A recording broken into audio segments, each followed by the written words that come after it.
Muy buenas tardes, señor conseller, señor director de la escuela, señoras, señores.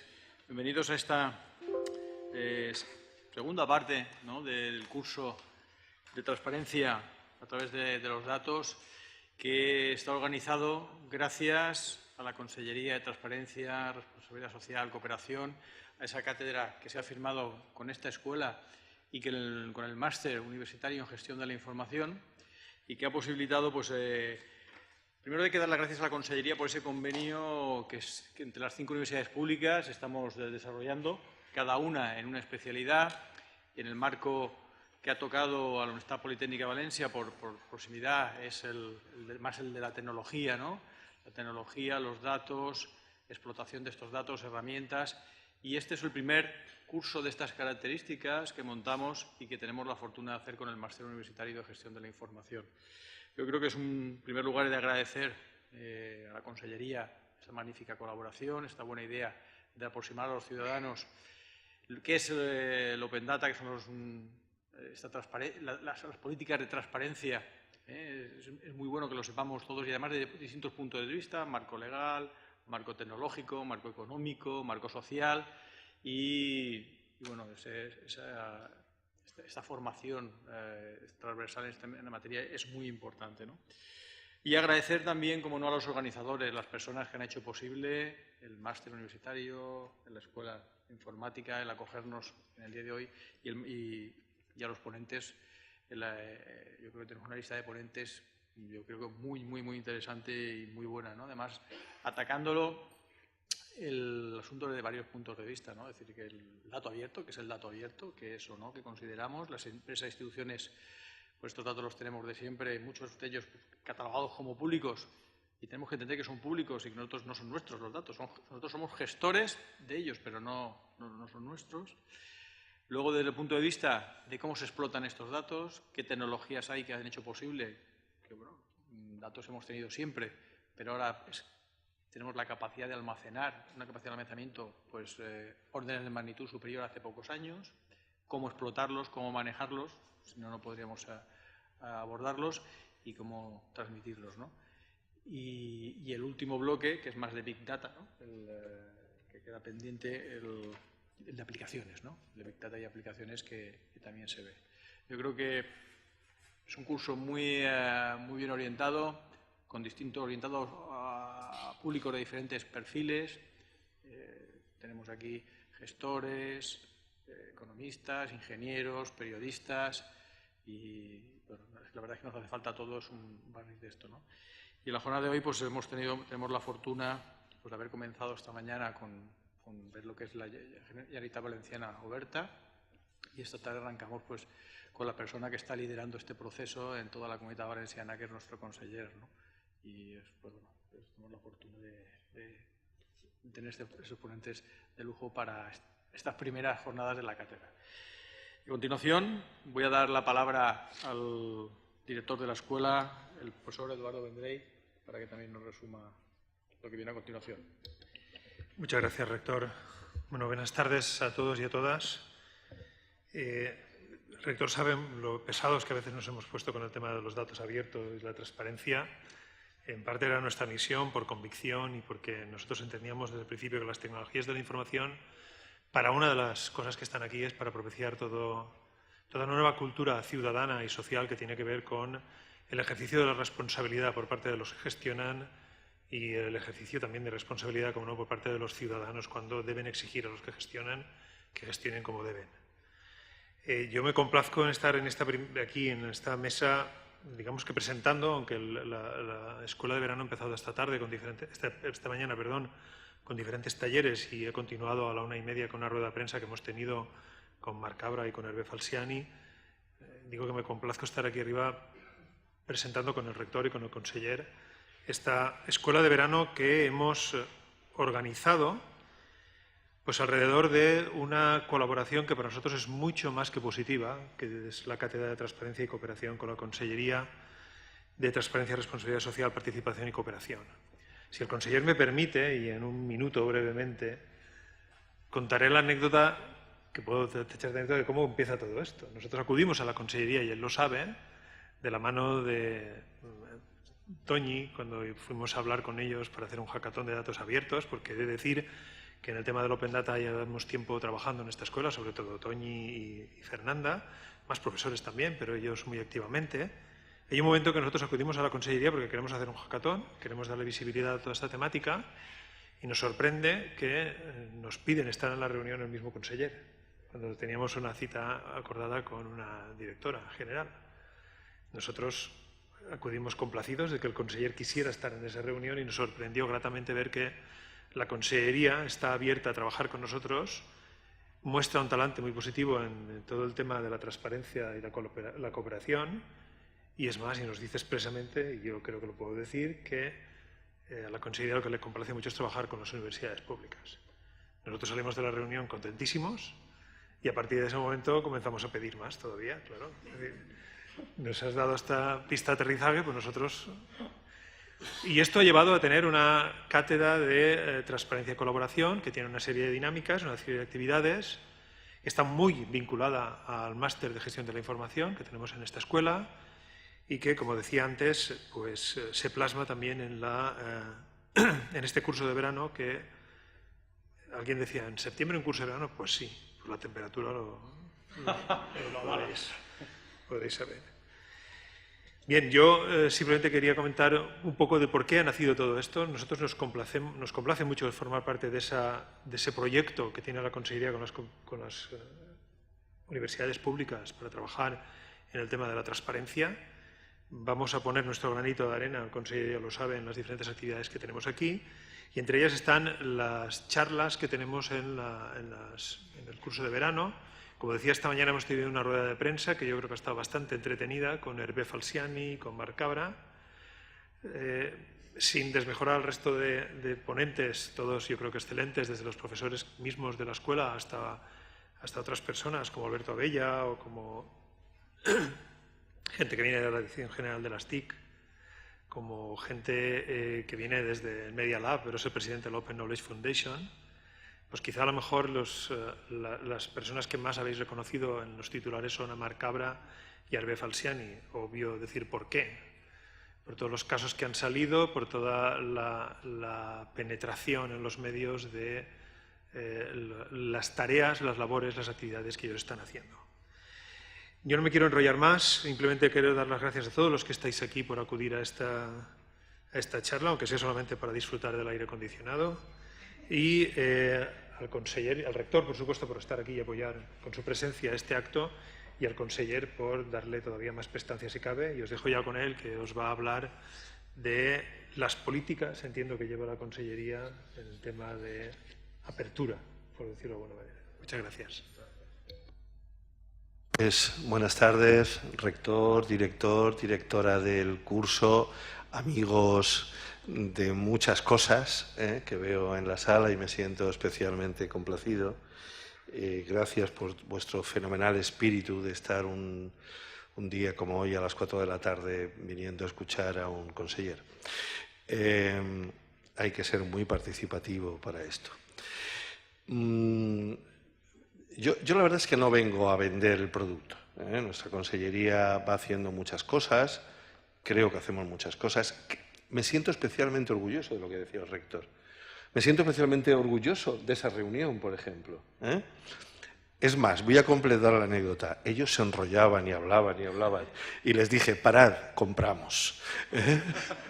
Porque queríamos hacer eso. Y el hackathon nos parecía además estupendo, porque hay algo que nosotros vendemos mucho, queremos, que es que la transparencia es seria pero no dramática. Hay que darle un tinte de juego a las cosas que tienen que ver con la transparencia.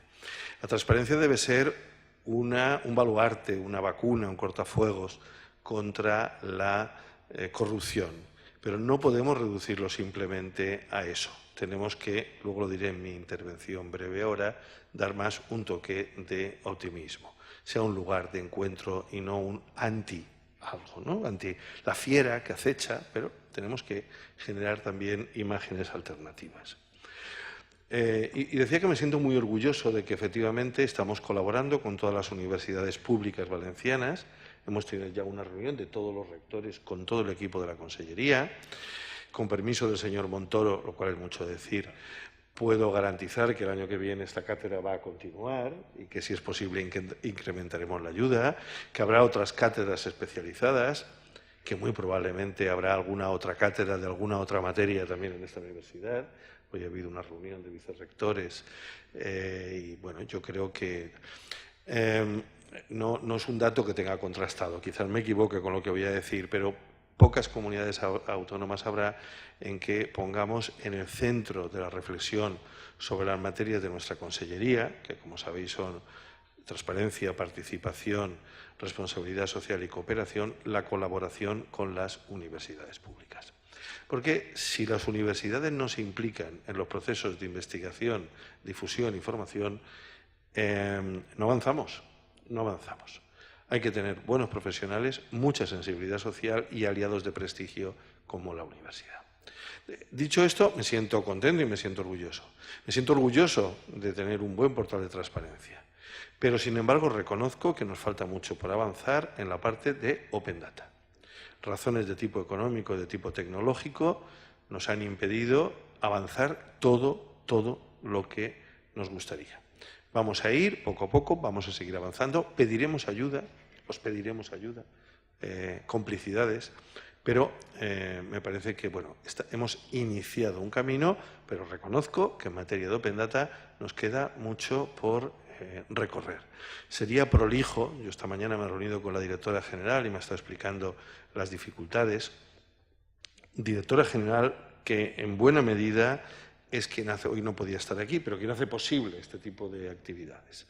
Aitana Mas. Y bueno, pues dicho esto, todo esto, ahora voy a cambiar un poco de discurso. Yo soy profesor universitario de Derecho Constitucional desde hace casi 30 años y, circunstancialmente, soy conseller. Y muchas veces, lo hablaba ahora con el rector, me siento en esa especie de vorágine que sentimos todos los políticos, que llegamos tarde a todas partes, que me impediría, porque a mí lo que me gustaría es estar todas las jornadas aquí, porque intelectualmente me interesa. A las 5 ya tengo otra reunión y luego una firma de convenio con UNICEF. Y, bueno, pero de vez en cuando, por deformación del carácter, necesito pararme a reflexionar. Y me encanta que se me invite a universidades. Primero, porque me siento en una de mis casas. Yo vengo a este territorio y es uno de mis territorios. Piso con más seguridad que si voy a otros. Y me siento entre colegas. Y eso es grato. No dudéis que es muy grato. Y además me obliga a pararme a reflexionar. Y yo quería compartir con vosotros algunas reflexiones que entre rato y rato las he ido aquí anotando en una libreta, para ver un poco si podemos compartir, como digo, algunas reflexiones. No vengo a convenceros, lógicamente. Si os convenzo de algo, mejor, ¿no? Pero no se trata de convencer, sino de reflexionar juntos. Voy a partir de una pregunta que quizás en este foro me puede provocar directamente críticas. Foro con este título y estos diseños y tal. La pregunta es la siguiente. ¿Debemos buscar algún significado al fenómeno del Open Data o sería mejor aceptarlo sin más como un hecho de la realidad?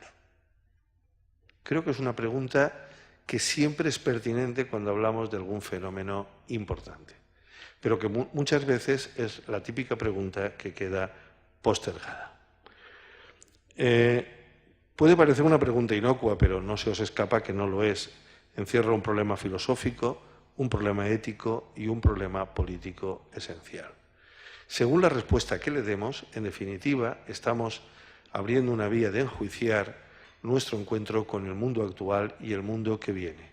Y, dicho de otra manera, desde la política, también la capacidad de controlar o no procesos, o de ser controlado o no por los procesos. Como probablemente muchos sabéis, Wittgenstein, gran filósofo, cerraba su obra monumental, el Tractatus Logicus Philosophicus, diciendo: de lo que no se puede hablar, mejor es callar. ¿Es esta una de las situaciones que Wittgenstein preveía? ¿Es de las que mejor es callar? La de, bueno, aceptemos que existe, sigamos adelante, no nos preocupen sus implicaciones. Dicho de otra manera, ¿debe o puede la tecnología hablar de sí misma o hará mejor seguir callando? A los que seáis tecnólogos, la pregunta puede adquirir otro significado. ¿Debéis o podéis hablar de vosotros mismos en cuanto que tecnólogos o será mejor callar sobre la cuestión? Esta es una pregunta importante.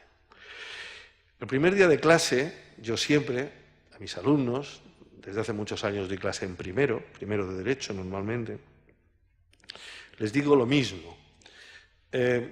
Sea lo que sea la universidad, y no sabemos lo que es ni a dónde va, me parece.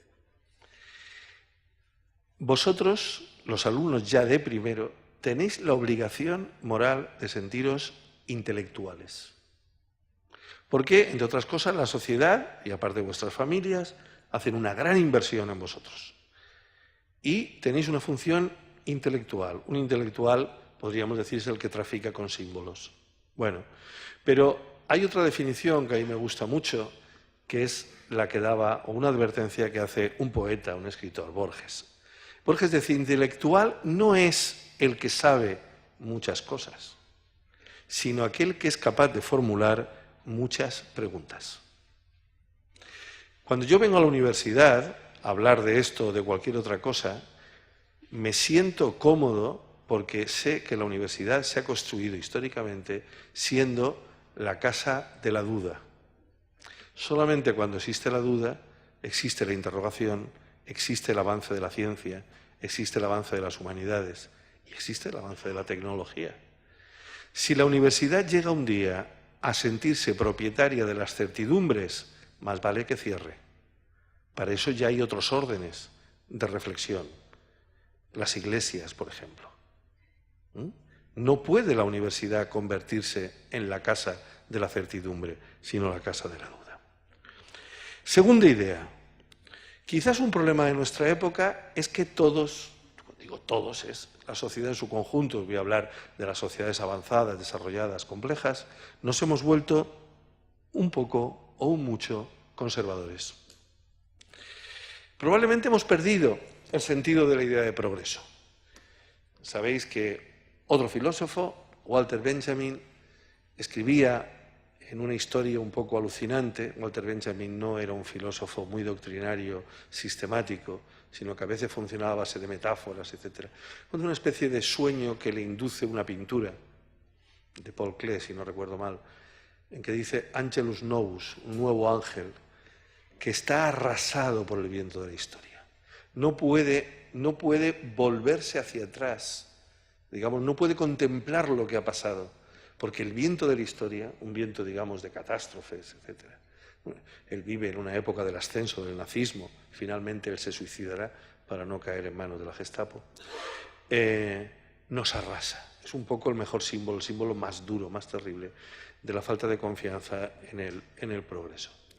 Pero, sin embargo, no tiene sentido la duda, no tiene sentido el tratar de ser dueños de nuestra propia realidad si no seguimos considerándonos de alguna manera en la historia, sin saber que somos lo que hemos llegado a ser y que lo que nosotros hagamos incidirá en algo que sucederá en el futuro.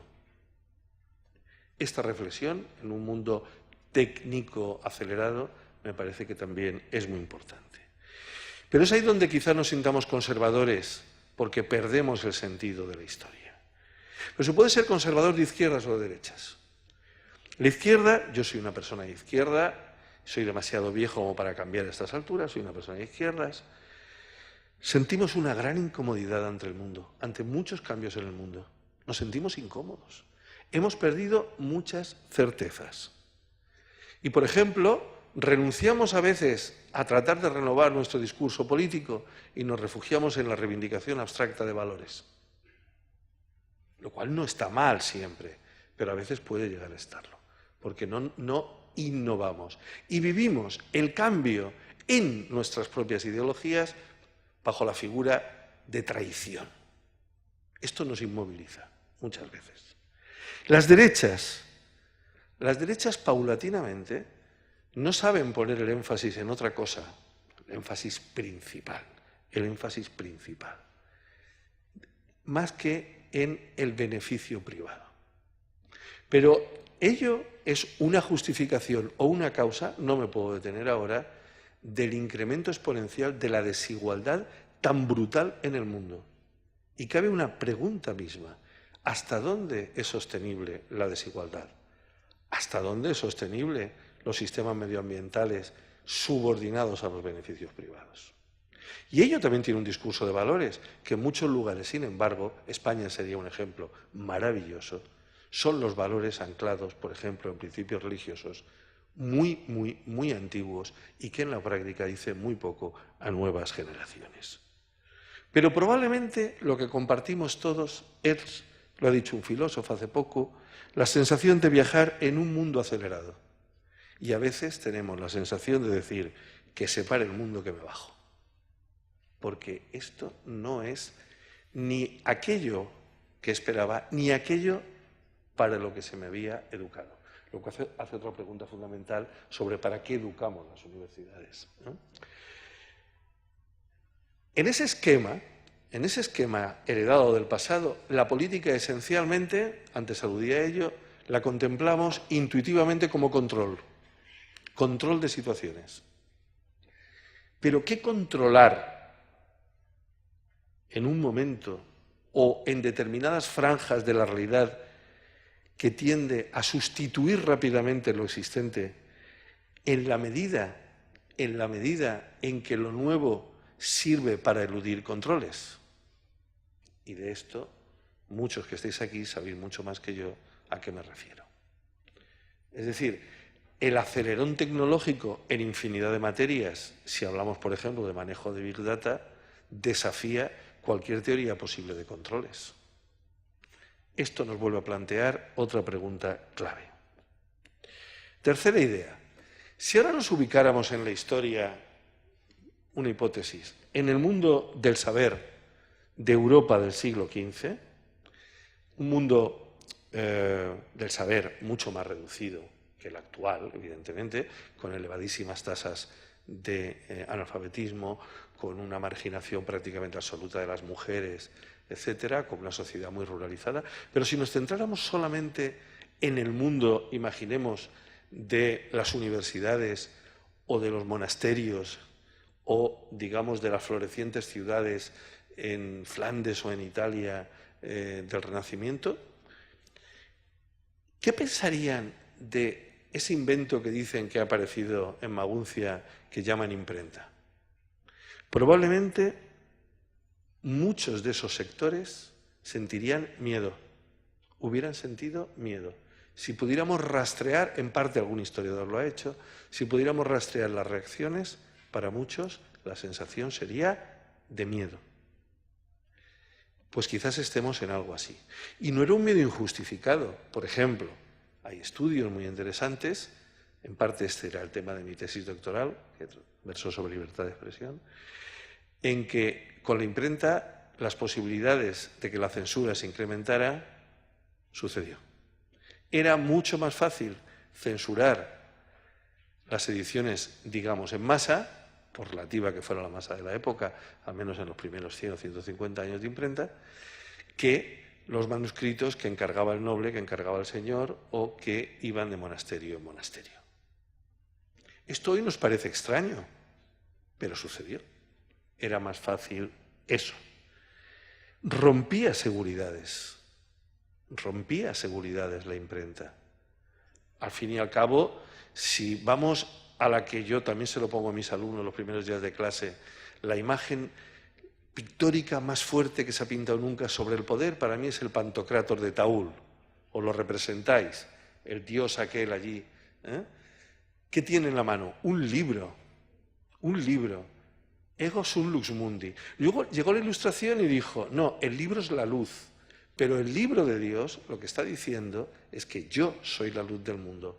El libro en la Edad Media es un atributo de Dios. ¿Qué hacen estos burgueses de Renania o del sur de por allá y tal, suplantando nada menos que Dios?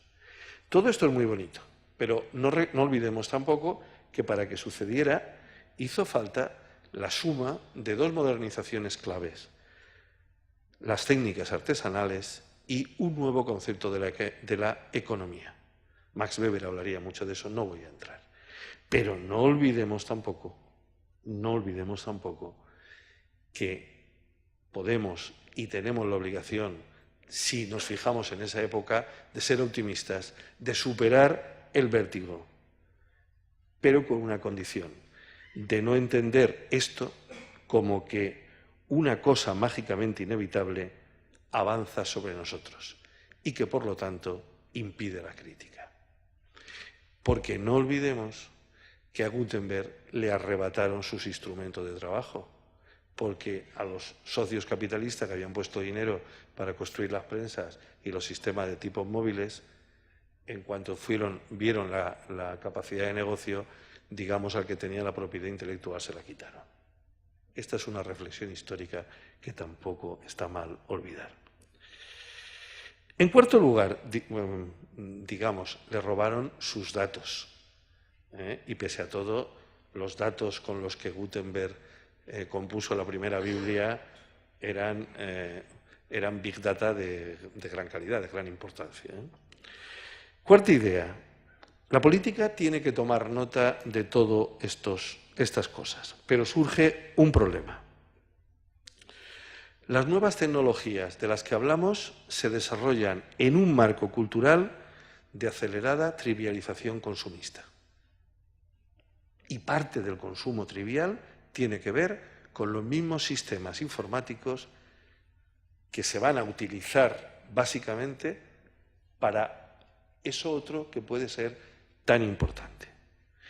En cierto modo, esa trivialización consumista llega hasta la pérdida del sentido de la ciudadanía.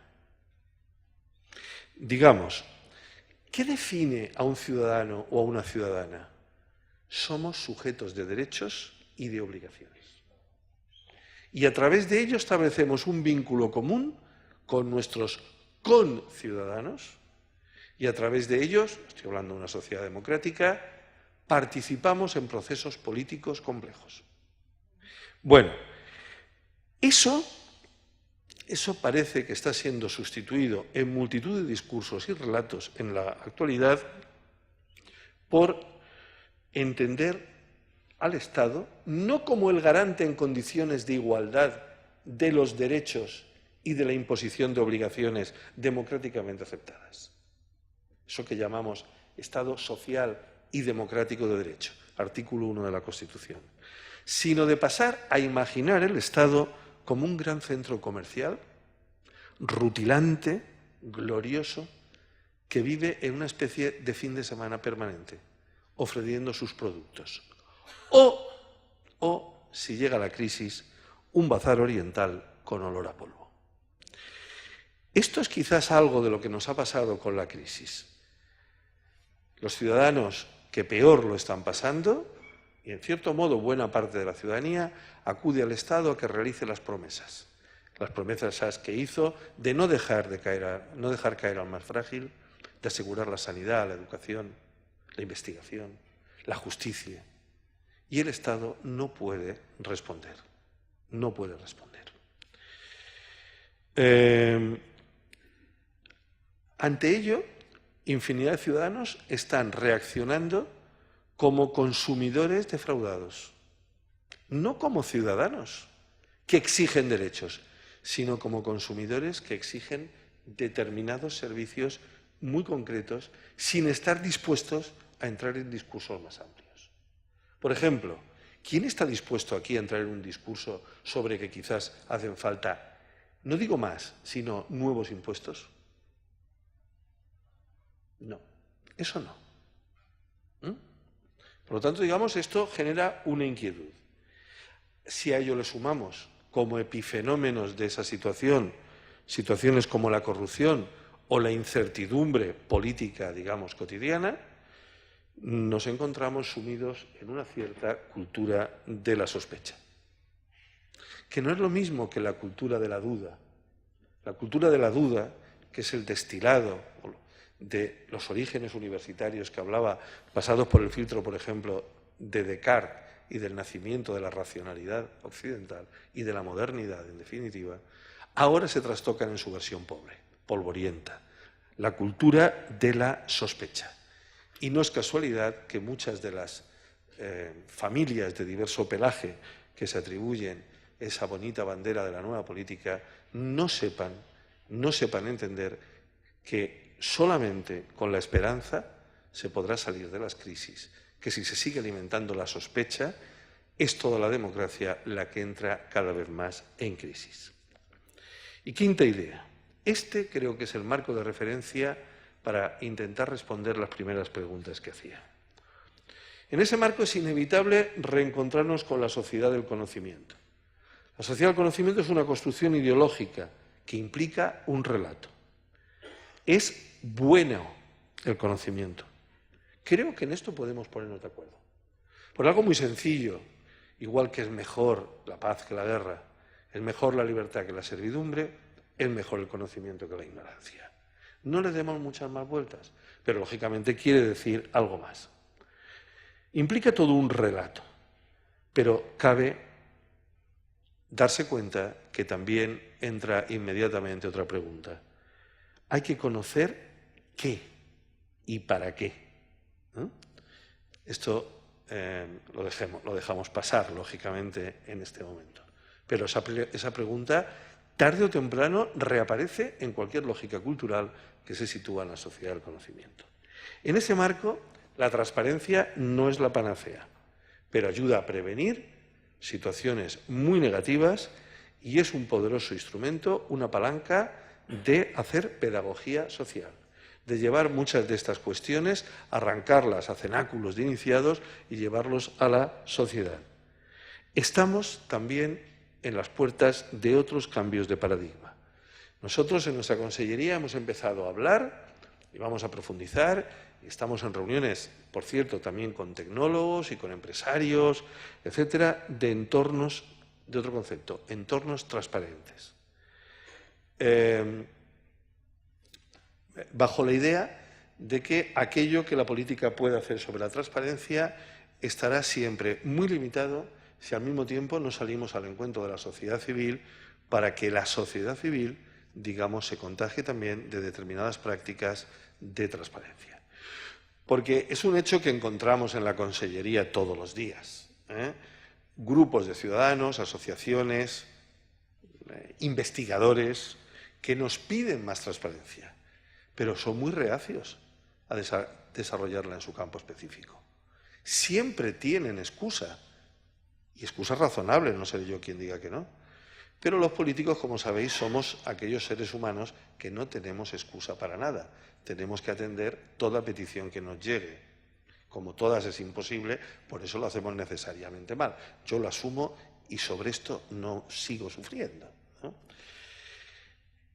Pero esencia de ese paradigma, de esos entornos transparentes, será ir de la idea de que la política no puede actuar en esta materia como el que controla los datos, sino al que puede liderar y acompañar procesos de liberación de datos.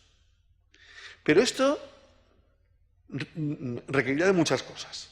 Muchas me las tendréis que explicar vosotros. Pero al menos requiere de una cosa, que los políticos y otra mucha gente que habla de estas cosas y tal, no lo tomen como una promesa mesiánica. Yo esto lo digo aquí en todo el contexto que he explicado. Si alguien me lo atribuye descontextualizado, negaré haberlo dicho. Ese tránsito del control de datos a la liberación de datos, que nadie lo tome como una promesa mesiánica. En Internet sabéis que hay muchas páginas con infinidad de citas de Lincoln, de Gandhi, de la Madre Teresa de Calcuta, podéis coger otras. Porque en definitiva hay del teólogo, del tecnólogo o del político que se sienta un sacerdote, y que su actividad la convierta en hacer promesas de bendición eterna. Concluyo con dos citas del que para mí es uno de los filósofos políticos más importantes de España actualmente. Son un poco largas, pero creo que merece la pena. La primera dice: la organización social debe poner cada vez más el acento en instrumentos y habilidades del conocimiento, como el razonamiento analítico, el pensamiento crítico, la imaginación, la consideración de la diversidad como un recurso, la independencia de criterio, la deliberación colectiva o la capacidad de arreglárselas con la incertidumbre y la complejidad.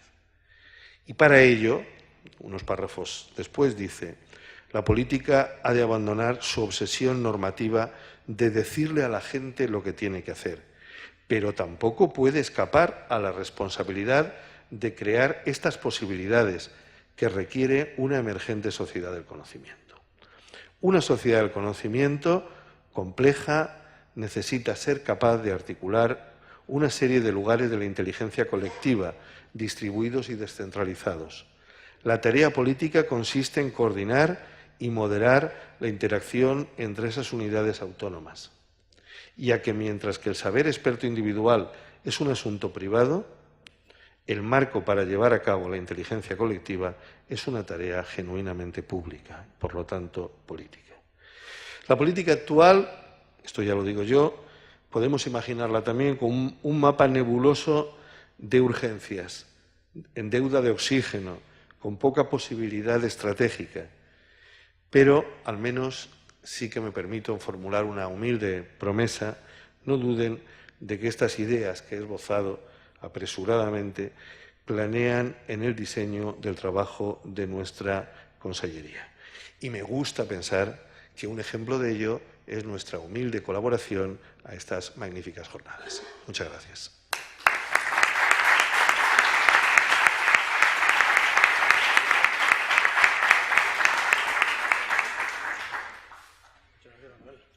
Muchas de nada, si alguien quiere preguntar. No sé si está... Me he pasado 10 minutos. Como de todas formas llego tarde a todas partes. Pues... Muy bien, yo creo que ahora continuamos con las diferentes charlas. La siguiente charla, después de la del conseller, es la de... No obstante, el conseller dice que si hay alguna pregunta, tiene sí, 5 o 10 supuesto. minutos para alguna cuestión o... Ha dejado 5 sobre la mesa, ha dejado muchas, así que... ¿Sí? Espera que te oigan por ahí arriba.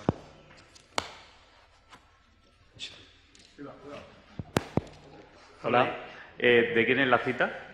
Innerarity, con 2 Ns y la última con Y.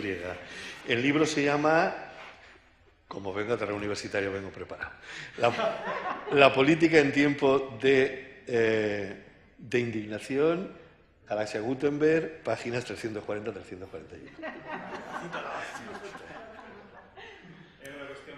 ¿Alguna intervención más, alguna pregunta más para el conseller? Sí, ¿cómo se pensa la política distribuida sin destruir esta política? No lo sé. No, vamos a ver. Nuestra consellería surge en un marco que conoces perfectamente, muy especial. El Partido Popular sigue diciéndonos que sobramos. Yo siempre les digo que en el fondo yo le tengo que agradecer a ellos ser conseller de transparencia, claro, por razones obvias que se dice. Y cuando me lo dicen ahora ya solamente les digo una cosa, esto es muy sencillo, subir a la tribuna del Parlamento y decir, si el PP vuelve a gobernar, se compromete a suprimir la Consellería de Transparencia. Y va a ser bonito, un titular precioso. Y entonces llegamos con la urgencia de generar confianza en la ciudadanía, generar confianza en muchas instituciones, llevar la bandera así de en la Comunidad Valenciana no todo el mundo es igual y tal, ¿no? Y con eso es con lo que empezamos. O como diría el conseller de Hacienda, sois la consellería de los intangibles. Digo, eso es que me vas a bajar el presupuesto, claro. Y nos ponemos a trabajar. Pero inmediatamente nos damos cuenta de 2 cosas. Somos pocos y, por lo tanto, podemos hacer más debate que otras macroconsellerías, que de verdad les come el día a día y las urgencias humanas incluso. Porque no nos engañemos, es decir, si pasa ahí un año y no tenemos publicado Pendata, no pasa nada, no pasa nada. Pero si se cierran 10 quirófanos, sí, O sea, la sensación de la perspectiva no la perdamos. Y mañana mi hijo, que lo que siento no poderle acompañar, tiene que empezar el cole. Tienen que abrir los colegios mañana. Es decir, no perdamos la sensación de perspectiva. Esto nos permite interactuar mucho, hablar, reflexionar mucho entre el equipo, entre un equipo muy reducido,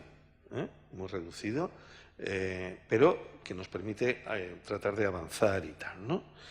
Y nos damos cuenta de dos cosas, hablando de transparencia. Primero, hay que liberar a la transparencia de la trampa de la abstracción. Es decir, aquí hay que liberar a la transparencia de la trampa de la abstracción. Aquí todo el mundo habla de transparencia. Sirve para cualquier cosa.